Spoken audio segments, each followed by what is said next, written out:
I think Bissy is frozen. Oh no, Bissy is there.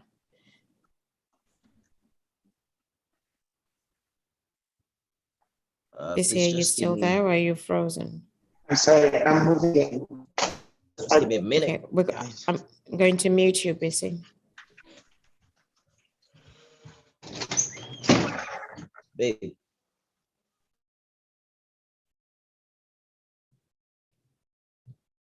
Looks like we've lost, if I may, stepped away, and Bissy, we've lost him.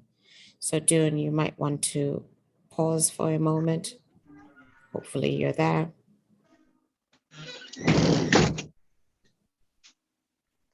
Yes, I've paused, man.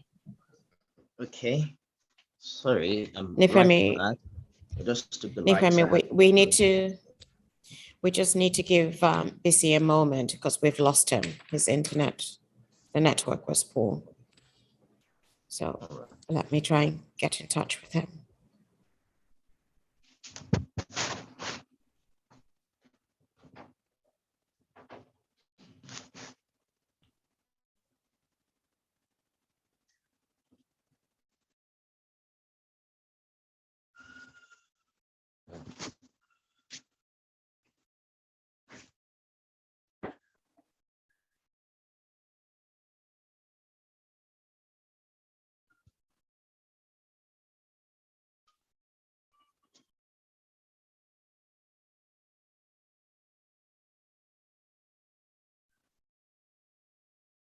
Just sent Bissy a message to see if he's been able to sort it out.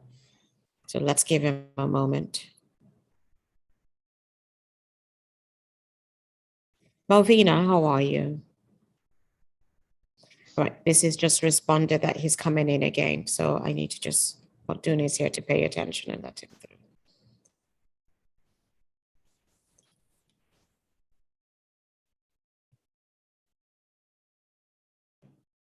He should be coming through.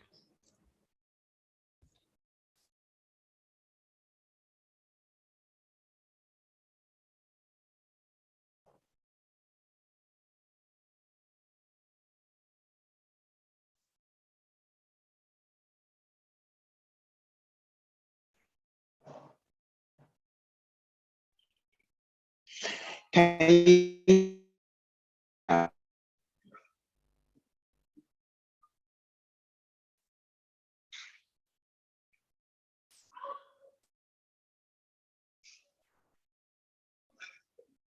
can you hear me now? Yes. Yes, I can hear you now. I think Okay. the network Okay. is better on this device. It's just that I can. This is where it's good, but the lighting from ugly. behind. Well, Even this looks frozen. It looks like you're frozen here too. we might have to turn off your camera intermittently.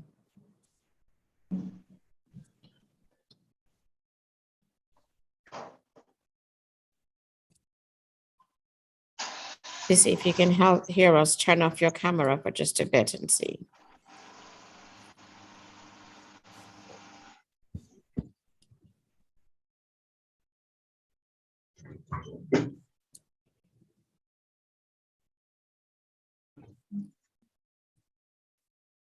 Are you there, Bissy? Bissy, please try now. I've turned off your camera from here. Let's know if your network is most stable.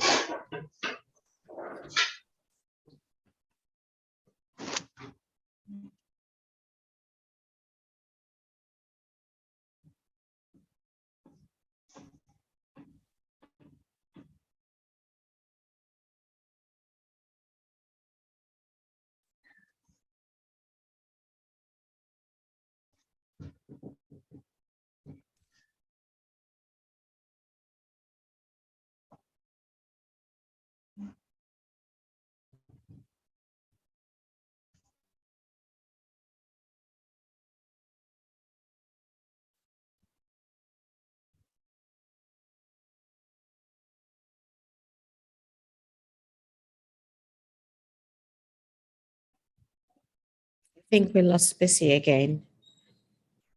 Let's give it just one more try. Sorry, everyone, for the delay.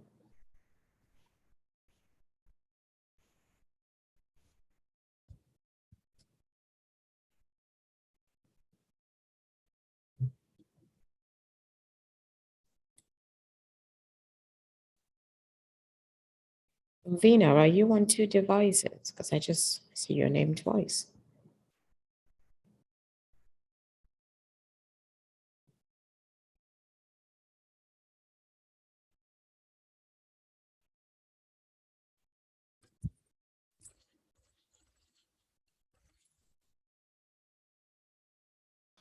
One of my system is full. Let's see.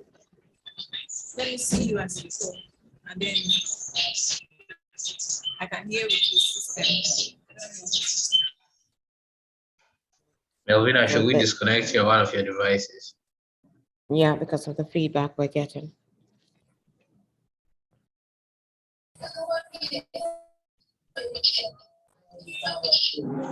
The one on the system keeps going on and off. I don't know. That's why it keeps going on and off.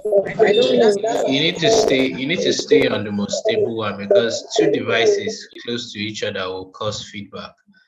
It will keep echoing, and the sound will not be good for us. Do you understand?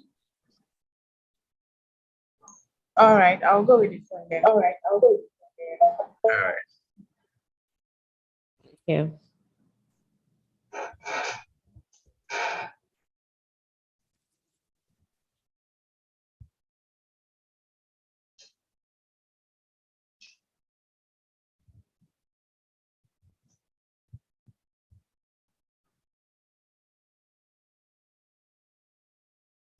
Bissy is back.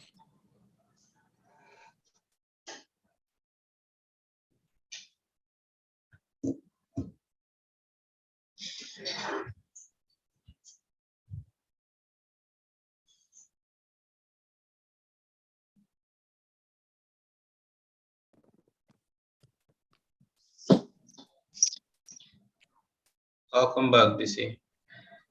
Thank you. Can you? Yeah, we can hear you, but your voice is shaky still. I think you should just keep your video off for now. Let's just try without your video. Let's get it started with the video and then we'll turn it off because people need to see the face. So just speak for a minute. That's my suggestion, but I leave it up to June. But Nifemi, I think we're here and we're ready to go.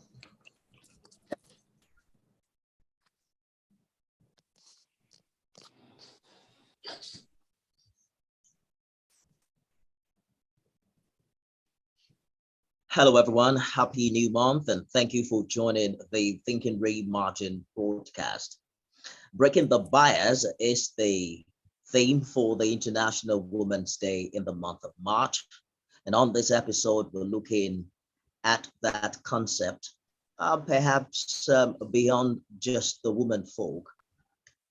Bias really is what I think our attention is on this podcast.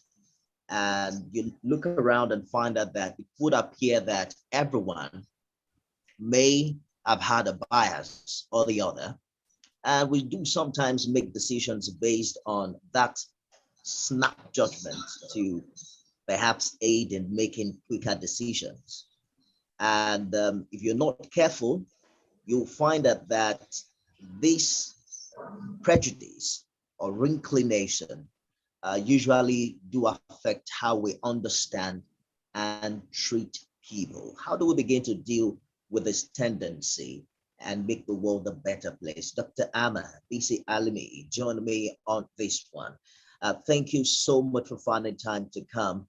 Dr. Amma, I'd just like you to talk to us about how susceptible we are to bias and perhaps a few factors that you think greatly contribute to the possibility of having, or rather reacting based on the stereotypes that we have to a particular person or a group of people. Only for me, I am so glad that we've actually come back to this topic because, we have to look at bias beyond just Women's Day and the concept of creating gender equity, gender parity, equality, inclusion and diversity. There are two forms of bias. There is the bias that we call conscious, which is the one that we use to discriminate against somebody consciously, and the unconscious biases. And those kinds of unconscious biases rest in a specific part of our brain. And what happens is when a situation comes forth or presents itself, then our unconscious bias is what reacts. We get triggered, and then we act upon prior information as opposed to having agency to figure out if it's necessary to behave in that manner or if that manner is actually appropriate for that situation. So there's always the unconscious, the things that occur with, we call it unconscious bias because you're not immediately aware that you have that bias, but all of us have some form of unconscious versus conscious bias that we play out. But I think what is most important for us and something that we should delve on throughout this conversation is looking at the prisms that we use to look at people, to look at situations, because that helps us set the bias that we inherently talk away and then react to. So it is important for us to have this discussion because we have to look at the subject matter, not just for women, but for those that we marginalize or that new word that we're using now, the BPOP and all of that. So we really need to look at it. How does it affect us as people? How does it affect those that are marginalized? And how do we become more sensitive to those unconscious biases that have been tucked away? Generally, it comes through childhood. And there are things that our parents, our society, our community feeds us, and we then go on to perpetuate it rather than unwind it and recognize that bias of any sort is an unfair treatment and discrimination against another person or situation. So I am thrilled to have Bisi Alimi joining us today. Indeed, we have Bisi joining all the way from the United Kingdom. How are you today, Bisi? I am very well, thank you, and thank you so much for having me again, Dr. Ama and Nifemi. It's a pleasure to hang out with you today. I'm actually in Lagos at the moment, so hence why my internet is acting like that. Maybe that's my biases. Maybe that could be bias. That could be the beginning of my biases. I think what I wanted to, in one way that I want to, I don't want to use the word disagree, but divert from some of the things that Dr. Ama said, is that I think Dr. Ama positioned maybe unconsciously, so position biases within neurodivergent. And that is to say that it is what we are born with. And so it is there. What we know of bias is that we were never born with them. We're socialized accordingly based on the environment we find ourselves while growing up. The kind of exposure we find ourselves. So we look at environment, we look at parenting, we look at social class, and then we look at the kind of information that we have access to while we were growing up. And all of these things brought together create a worldview for us. So it packaged this worldview and it gives it to us. And what it does is like the human brain is like a computer. And you program it right from when a child is born. And that includes, who the child talks to, the kind of languages that we are allowed to say around the child, the kind of things the child is allowed to watch, the kind of books that are read to the child at home. And the brain will process this. And what the brain will do is normalize what the brain thinks is good and equally normalize what the brain thinks is bad. And then the brain sends the message to the to the child, sorry. And then the child can visualize these things. And then the child becomes an adult and reacts on this. And biases are mostly, not all the time, are mostly based on our reaction to what we have been fed as fear. So we react to those things, to the fact that what it is that women want to do in the boardroom. You know, why do we have to consider a certain social group as even consider them with the conversation of access to rights? And if we can understand this concept that nobody is born with a bias, we can start a process of saying, let us unlearn bias. Let us put structures in place to unlearn bias. But we also have to be very humble about the process that we will never be able to unlearn biases for so many people.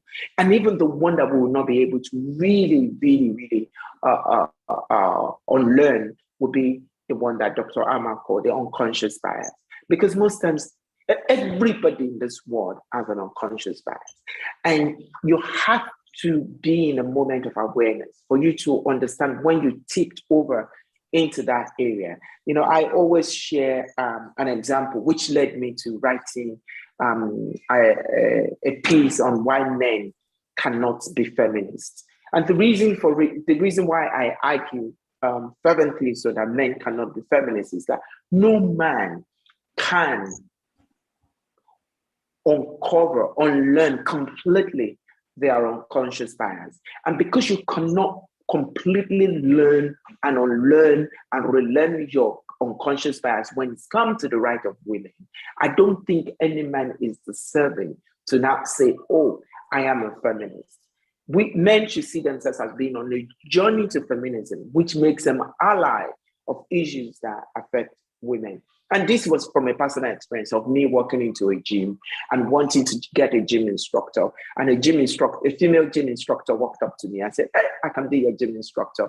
And I stylishly just turned her down. And it was when I left the gym, I realized, wait a minute, why?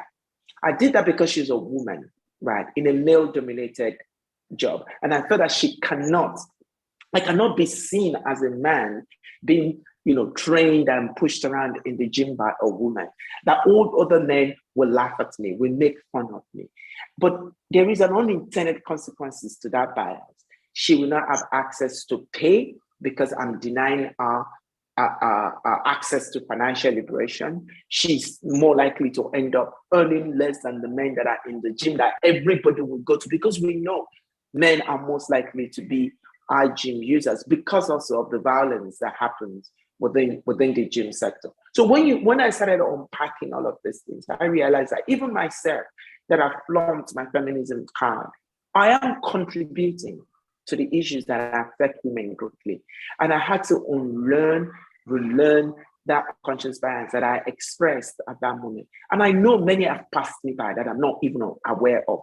And all of these things are formed, not because I was born that way, but they were formed because society told me that women need to know their place. And when they cross the boundary, we need to put them back in the position. So that is just one thing that I want to contribute to the conversation. If I have a minute, I would like to say that I was not in any way referring to neurodiversity, because neurodiversity is a different topic entirely. And I do not think in any way, shape or form that anyone is born with bias, but we do learn biases, as Bissy has stated, from our environment, from our families, and that unconscious bias that we pick up from family, from the environment, from society. Some of it is actually learned in school, because in schools they do teach without knowingly, without consciousness, that they are teaching biases. And so that is the non-conscious bias, as he has clearly defined. I personally think that it is possible for men to be feminist, based on the experiences that they've had as children, the exposures that they have had. But you cannot, in the true sense, be a feminist because you have to have the experience of women in a setting to understand what it means to be a true feminist. But you can support feminism, which is, as we've always said, a variety of things for many people. True.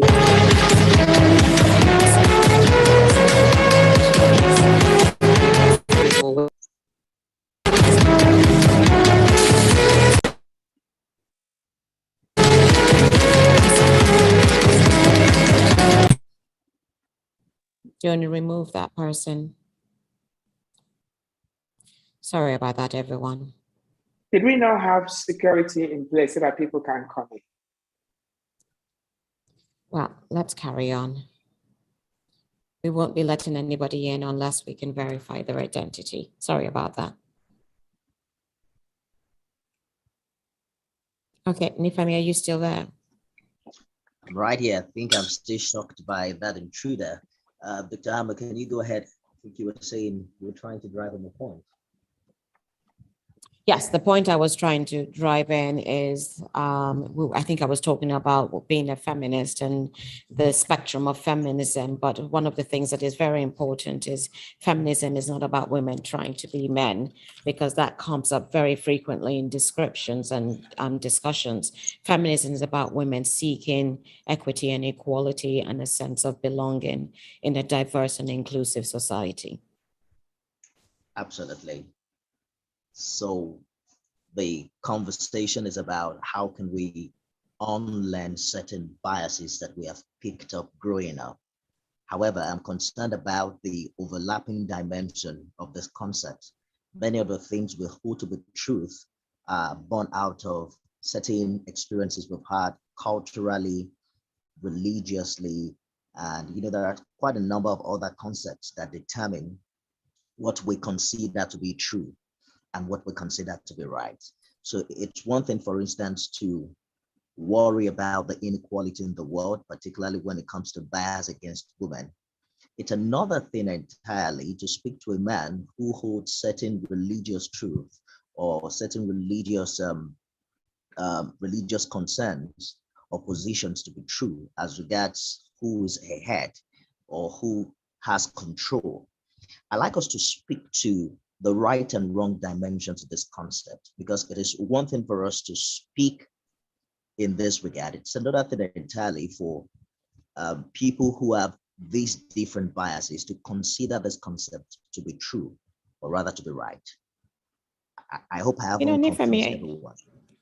No, you haven't. But the thing about unconscious bias or unconscious bias is that people don't even know they have these biases. So creating an awareness of the bias is very critical to for people to recognize when they're being biased. I mean, Bissy just gave a really good example of what he came to realize by refusing the services of a trainer. People don't recognize that they have biases. It's only when you bring it to their consciousness that they now begin to realize, well, some people may say, well, that's the way I think and that's the way I was taught and that's what the good books say. But there has to be a conscious awareness when you have a bias for you to be able to relearn or unlearn to be able to relearn. You have to unlearn in order to relearn. And that is the critical point that Bissy and I are trying to make, is you're not aware that you have picked up these biases from your families, from your society. Even in school, there are biases. So, and then you go into the workplace and you have this disparity that's going on. Here's another bias that we have in this world. We talk about violence against women, but we don't talk about the level of violence against men. That's another bias. Men do experience violence, right? But we sort of tuck it away like, no, that, they should be macho and all of these things and they can handle it, But the reality is both gender experience violence, but the level to which women experience violence and are prone to those situations is much greater. But we can't forget about the men. We talk about access to education. There's a greater propensity for men to have access to education than women, particularly in certain parts of the world. But that is not right. I mean, we have one of our survey ladies here, and she's in a profession that's perceived to be a male-dominated profession. And within the structure of the university, there is a tendency for the male survey students to be the lead as opposed to the women. So that need to recognize when you have a bias is essential in order for you to correct it. And people need to call people out when they are acting in a biased manner, because they're not aware of it. I'll just like to drop this in because when you talk about subconscious biases and a lot of prejudices that we have experienced or that we currently experience and the discrimination, how do we constructively call out bias and stereotypes? Because, you know, the natural tendency for any human is to defend what they do. How do you call out bias without offending the individual, and you know, and also ensuring that we don't do it in a way that we don't win them over? BC. Yeah, thank you very much for that. And I will let you know that I actually experienced that scenario that you described now, about how do we move the conversation forward without offending the gatekeepers, because that is what it means. Like, if we say girls should have access to education, we will be offending the gatekeepers who feels that the right of a girl to education is an aberrant and she should be trained to be in the kitchen rather than be in the bedroom. And how do I appease that? And that's that kind of a person. And that's a very difficult position to be in, because we have to remove emotion. So if your emotion is hurt, you can deal with it. But if your life is tarnished, it takes a lot of effort. It takes a community, it takes a country to be able to reverse the impact that has been felt. And as somebody who has worked in advocacy all my life and who have been told that if I want change to happen, I need to appease. I'm torn. I'm torn between moving the movable middle and concentrating on that and going ahead because I know other people will catch up, than to spend a lot of my time on the people that are never, ever going to move, because then they become a distraction and a waste of time. You look at, child marriage in northern part of Nigeria, which is a conversation that has been going on for many years. And we can see that the movable middle are redefining the essence of a girl child. And they're having that conversation within the northern culture about the fact that this is not right.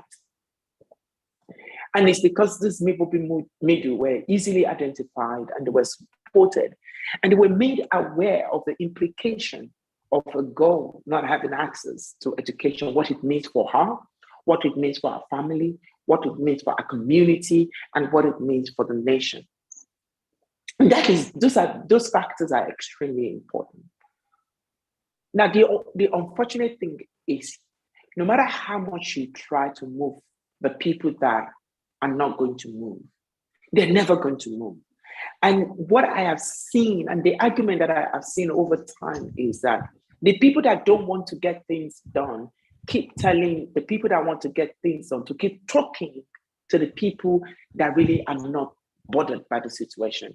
So you spent years and years and years and years and years trying to talk to people who are set in their ways and don't want change to happen. Meanwhile, there are people that really do want this change to happen. They're very proactive in their community, and they're not getting resources to get foot soldiers like them to move and push the change. Will I be obnoxious if I say that I am not really bothered about appeasing the people that can't be bothered to see change possible?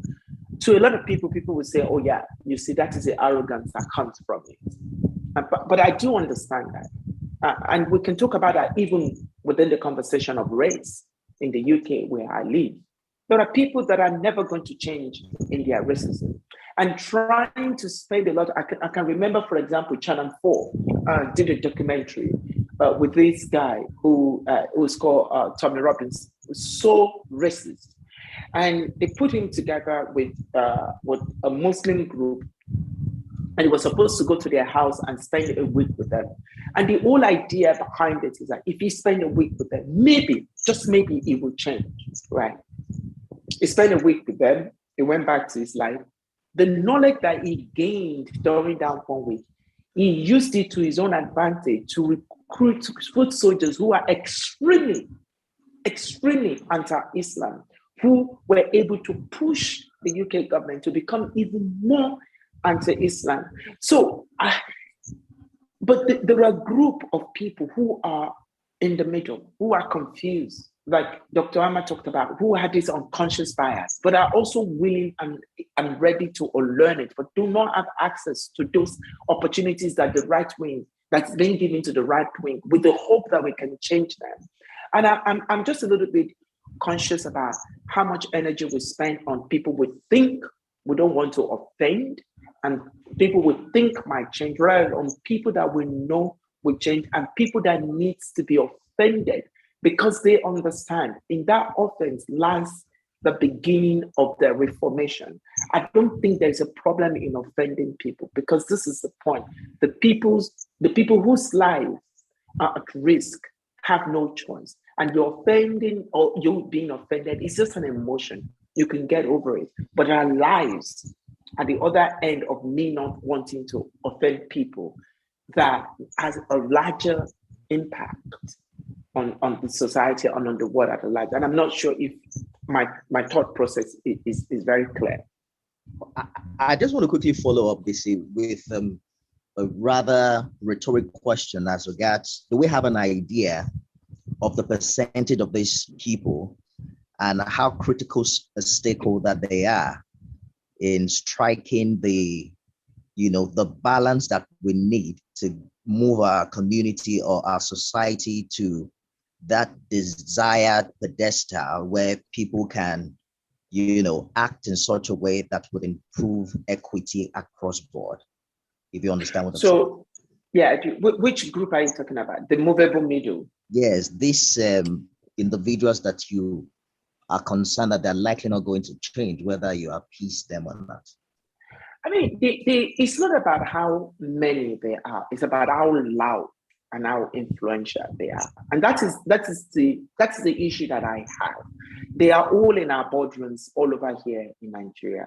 They are sitting in the House, in the National Assembly. They are governors of the state.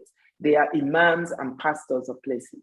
It's not that there are many, right? It's that they have influence and they have power, and they can influence policy because we've ascribed to them a level of power that is almost next to God. And so, and that for me is the issue. And that's why I talked about biases as a process of fear. And what these people are afraid of is not because they are not in the realization of the fact that it is good for human, it is good for community, it is good for the world, for there to be equality, for there to be equity. But what they are afraid of is, what happens to me if that happens? Will I lose my power? Will I lose my seat? Will I lose my voice? And that fear, they have now, designed it into a package, and they call it morality, right? And they hit the street and they call it, we need to protect our moralities. We need to protect our children from this. We need to protect our children from this. But when you unpack whatever it is, the moral panic that they are spreading, you will realize that at the core of it is their own fear of the power and the control that they might lose in the process. So, for example, we're still talking about, an equal parliament in Nigeria. These men realize, and the reason why we don't have an all-female list, these men realize that for there to be an all-female list, some of the men in the National Assembly will have to lose their seat. And that is the fear of losing your power. Do we have to compensate them for that? I don't know what could be the solution to it. But to go back to the question that you asked, it is not about how many they are. It's about how vocal and how powerful they are. And that has always been my sleepless nights. Well, those are some powerful statements, Bissy, because what you're talking about, the fear of influence, which people gain through the power of their bias, is one that disrupts the possibility of change or limits the possibility of change. But I persist that this new generation we have is much more worldly. When you look at the Gen Z, when you look at the millennials, they're much more tolerant of the differences that we have. They're the ones who are going to shape or reshape how things proceed in the years to come. And it is my hope that they recognize the power that they have based on their experiences, which differs from that of their parents or grandparents who currently hold that sphere of power, and that they had the power to implement the changes or to put in place a process where we unlearn and, more importantly, become aware of the biases that are currently preventing people, whether in the community, in institutions of learning, in the workplace. Nobody really talks about the amount of bias that goes on in the workplace. It's another thing that I want to bring in, because if you're able to get past, and as a woman or somebody who is different, I want to use that word today,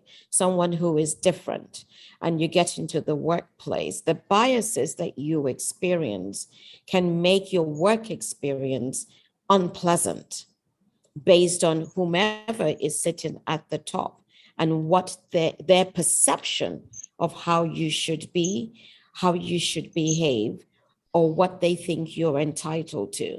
So the issue of bias is really, it's got a wide scope.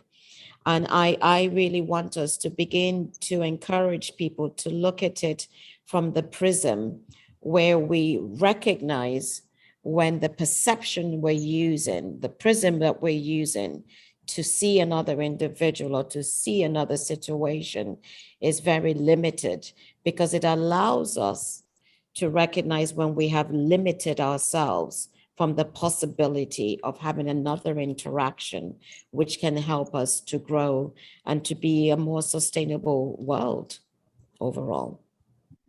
I'd like to bring in Novena if she has any contribution or questions as regards to this conversation, or any other person that is watching live. I like the fact that we're talking about the need for our mindsets to change. We have talked about the need to raise awareness in this regard to combat gender stereotypes. Perhaps before we go, we'll touch on the need to encourage a diverse culture that celebrates difference and dialogue, and in some way that would encourage tolerance. Because what I've noticed is that we are forever going to have different ideas about certain issues, religion, culture. We have talked about the issue of racism. And when we talk about racism, we look at it from perhaps the minority Black, at the receiving end. When you look at all of the education, all of the history, and all of the news that we're open to, you'll find out that if we're not careful, even the black man in Nigeria already has some kind of racist perception about the white policeman in America long before he gets there. So, you know, if all of these mindsets are not properly addressed, you will find out that there will be little or no tolerance, even when an honest mistake has been made.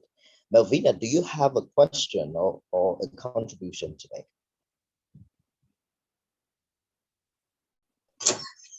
I'm not sure if I have a question. I don't have a question, but then I would like to drop in one or two contributions to all I've heard and from what I've been seeing from my own end too as a female. I would like to hit on the point that we need as youths, yes, we are seeing this both from the male side and from the female side. We are both seeing this bias, but then how to change the mindset of the young ones, how they're growing, coupled to the fact that we have to do awareness of this. We as parents, potential parents to be, or parents who are already there, should bring this as an put this as an upbringing in their child. Let them know that, train them in a way that this bias, both unconscious or conscious bias, is not getting to them, both male and female, the way they are being trained would, because charity begins at home. Whatever thing that they see at home is what they bring out to the society, is what they add to the society. So from home, from school, awareness, both online, all of this would aid to change of our mindsets, yeah, about this bias and between the male and the female. Yeah, I think that's it. Fantastic. You know, it's interesting that Melvina should bring up the statement "charity begins at home." I have my thoughts on that adage, but we also need to recognize that whilst much of the unconscious bias, and really it's unconscious or conscious bias, whilst much of the unconscious bias occurs in the home front, because in those formative young age, your parents are already teaching you things, you're being exposed to things, you're learning, and that is the basis for your unconscious bias. There is some bias, there's a lot of bias that occurs in the school setting. And I'm always very particular about how we are exposing young people to learning, to education, the subject matter, what's in the books, what kind of pictures are in there, what is the language, are you featuring more girls than boys or more boys than girls? How are you addressing the females? You know, I'm always being called Mr. And then when I look at them and say, clearly I'm not a man. You know, good afternoon, sir. Good afternoon, sir. But clearly I don't. You're looking at me and you're calling me good afternoon, sir. Good afternoon, sir. You already have a conscious bias that someone who I hate to use the word, I should be a male, but I am a female. But that is an unconscious bias. So making people aware of those little things, they begin to realize that, well, the leader of a group could be a male or a female. Doesn't have to always be good afternoon, sir. Yes, sir. Yes, sir. And then they say, oh, no, sorry, ma'am. It's not necessary. It's an unconscious bias. You know, working abroad, there are times when people they don't know if I'm male or female, but they're already talking and perceiving me to be a male, only for me to show up. And then they're like, what a second. Is that you? Yes, it is I did not tell you whether I was male or female, but your unconscious bias has already given you some perspective as to who it should be that you're beginning to question me because you realize that you have a bias. So it is important that parents need to be aware of the thoughts, the statements that they're making, but schools must really take an active role, because much of the learning that children are doing these days occurs in the school setting. So what is the literature? What are the pictorials?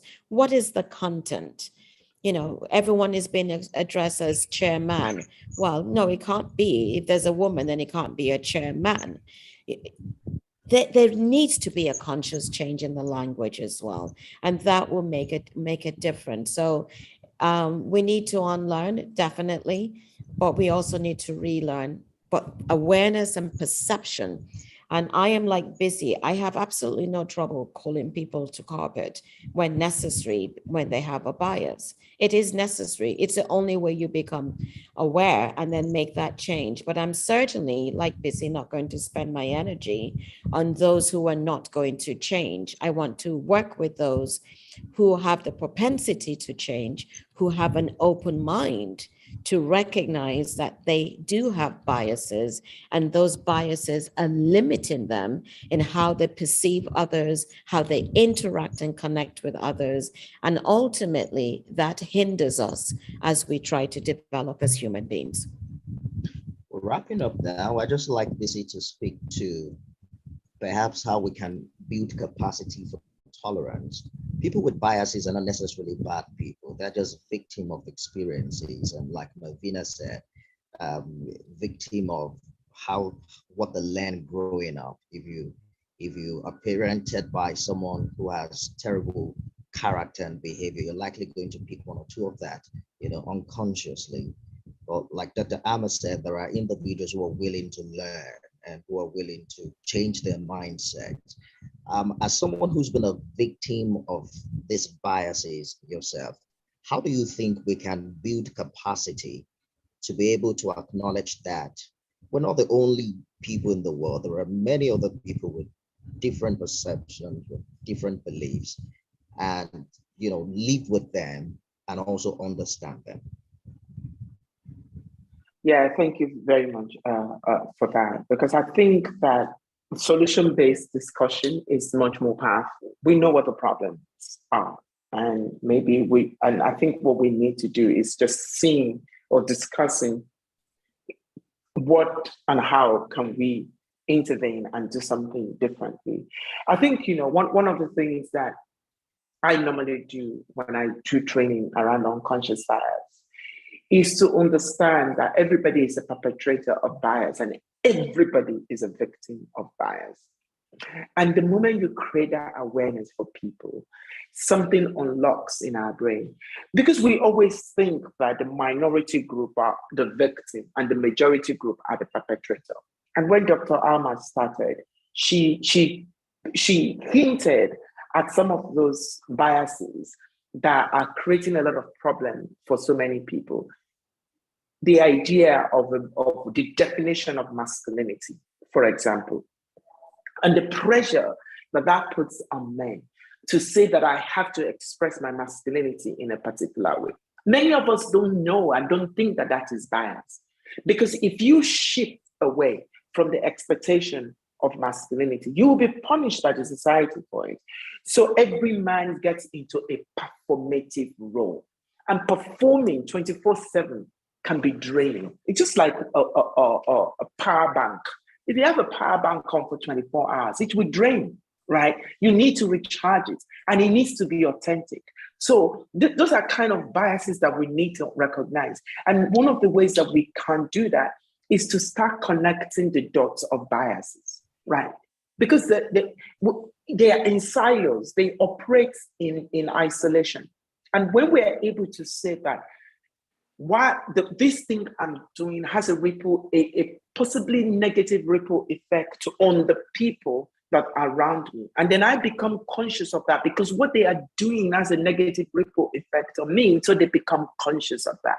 And I think that can be situated within, the Zulu language of Ubuntu. I am because you are. And if you understand that concept of I am because you are, you know that if I know that if I make you uncomfortable, I am making me uncomfortable. And so we then start reorientating ourselves. And again, we have to create a space for empathy in this conversation of bias. And what do I mean by that? Because there are times that people genuinely do not know in the realm of unconscious bias that Dr. Amma and I talked about today. And how do we hold space for those people and turn such situation to a teachable moment instead of going all out to attack? But again, we also have to understand, we talk about microaggression in the UK. And unfortunately, maybe a white person is just expressed a little bit of microaggression unconsciously towards a Black person. And that Black person takes it really, really personal. And people attack the Black person and say, oh, you should have allowed this white person, you should have created a space for this white person to learn. But we also have to empathize with the Black person who has to deal with microaggression every day of their life. That unfortunately, the day that they've had enough of it is the day that somebody who is so naive, who is so unconscious, performed an act of microaggression on them.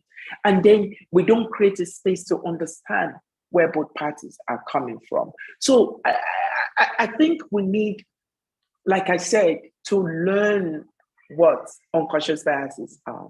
In what way unconscious biases, what are the differences between them? In what ways do we express them? And how can we unlearn them? And how can we relearn empathy? How can we relearn humanity? How can we relearn Ubuntu? And I think that is very important. I know I'm just going to hint at this because I don't think it's a conversation for today, but I would love to have this conversation. I know that Nifemi, you touched on the issue of racism, which also fits into power that I was talking about. And you talk about a Nigerian moving to the US and having unconscious bias against the police there. I don't think that we can situate that within the spectrum of unconscious bias. We do know, as a matter of fact, that police brutality, specifically tagged in America, and even here in the UK, it targets Black people, Black bodies. It is not an assumption. So as a Black person, realizing that and trying to protect myself by staying away from the police or trying to defend myself, if I find myself in a situation of confrontation with the police, is not racism. And the last thing that I want to say is, I know this is also very controversial, Black people cannot be racist towards white people. Because racism is not just about a single person behavior, it's about institutional power, it's about institutional system, and it's about institutional strategy. And Black people do not have the system, they do not have the structure, and they do not have the power to undermine the existence of white people. That's what white people have. And that is why the concept of racism is in one way. But we can talk about prejudice, and a lot of Black people are prejudiced towards white people. I think we should come back to that topic at some point in time. Bissy, I would love to come back to that topic, but I know that we're getting ready to leave, and I do want to bring this last bit in there, and I've alluded to it throughout the conversation. And just to piggyback on what Bissy was talking about, the awareness and making people conscious of the effect of their bias, it is very important for us in this day and age to really focus on diversity and inclusion in the school system, in the workplace. Have programs that bring forth the awareness of bias, because that in itself is tied into diversity and inclusion and social justice, so that there is a larger sense of belonging. So that is a place for us to have discussions in schools, have discussions in the media, and certainly have discussions in our boardrooms. We're all stakeholders in what is going on, and it is essential for us to have that conversation about diversity, inclusion, social justice, and belonging. Getting to a place of belonging is the goal for all of us, particularly when we're dealing with biases. Thank you, Dr. Anna. Thank you, BC Alimi. I'll just chip this in before we go. I think that much of the biases are fueled by a measure of ignorance. For instance, when you have a bias towards a group of people, you just may not know them, or you may not have experienced them, and you are just flying with the information that perhaps you heard from someone. You know, a specific example comes to mind. I remember when I was in school, I had found this young lady that I liked so much. I was speaking with someone who was like a mentor to me, that I think I found my wife. And the guy just laughed and said, I'm not going to take you seriously until you go on IT or you go to serve. And I really didn't understand what he was saying. I think he was emphasizing my level of exposure. I think that one of the reasons why many people hold strongly to bias is because they haven't seen much anything outside where they live or where they do business. And amazingly, I went to serve, and then I found out that, well, maybe I made that decision way too early.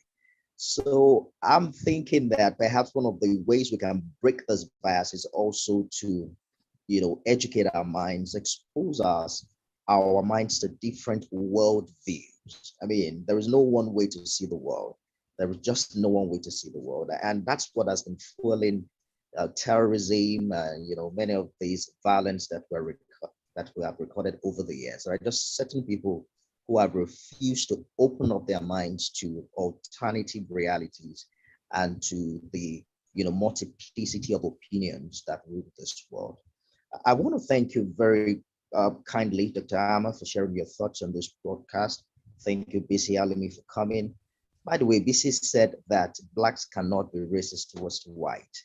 Well, I don't want to say that's a bias on its own, but perhaps, like Dr. Ama said, we'll find time to talk about this in subsequent episodes. Thank you, everyone. Belvina, thank you for staying the course, and for everyone who's joined us live. I'm Nifemi Oguntoye. See you guys again next week. Can we please, once again, please, apologies for the interruption that we had at the start of this podcast. Thank you. Thank you.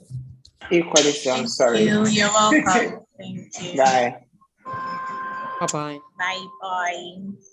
Bye-bye.